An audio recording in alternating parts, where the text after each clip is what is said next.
Hello guys, কিরাম আছো তোমরা?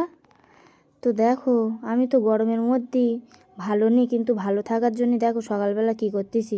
এই খানিকটা একেবারে কষি কষি পাতা কসকস করে কুচিয়ে নিছি, বটিতে কুচিয়ে নে আর দিয়ে দিছি। আর এই যে এক হাঁড়ি ফ্যানে ভাত এইদিকে লাবিয়ে নিছি। আর সেই মুখে হাসি দেখতে পাচ্ছ, বাবা বিরাট হাসি, কারণ খাবো মজমজ করে।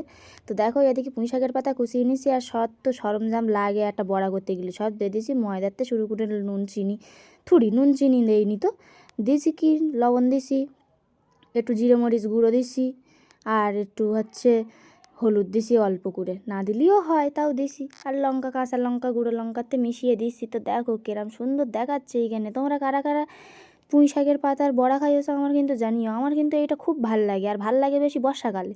তো যাই হোক, এটা তো বর্ষাকাল না, এটা গরমকালে। আর আমি আইছি আমার বাড়ি, তো বাড়ি আসার পরে যে এক হাঁড়ি ফ্যানে ভাত হয়েছে, আমি শুধু এদিক ওদিক ঘুর ঘুর করে ছুটে বেড়াচ্ছি, দেখি যে খাওয়া যায়, খিদে খাওয়া যায়। তো দেখি বাগানে গিয়ে, বাবা আমার মার বাবা বাগান করেছে, তা বাগানে 10 হাত লম্বা লম্বা পুঁই শাক ডাল, একেবারে কসকস পাতা, একেবারে মানে দেখতে পাচ্ছ মুচমুচে করে ভাজিছে একদম লাল লাল করে।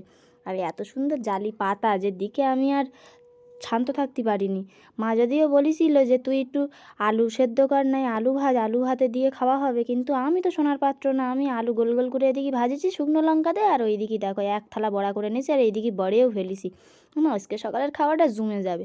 তা এদিকে আমার বড়বাবুর কাণ্ড জানো, সে কোনো দিন এখনও মানে বড়াই খায়নি, তাও আবার পুঁই শাকের পাতার বড়া। তো তার জন্য আমি এদিকে করেছি। তো দেখো ভাই আর এদিকে বর বসে খাচ্ছে, আর এদিকে মা আসবে, আমি এদিকে বসে রয়েছি।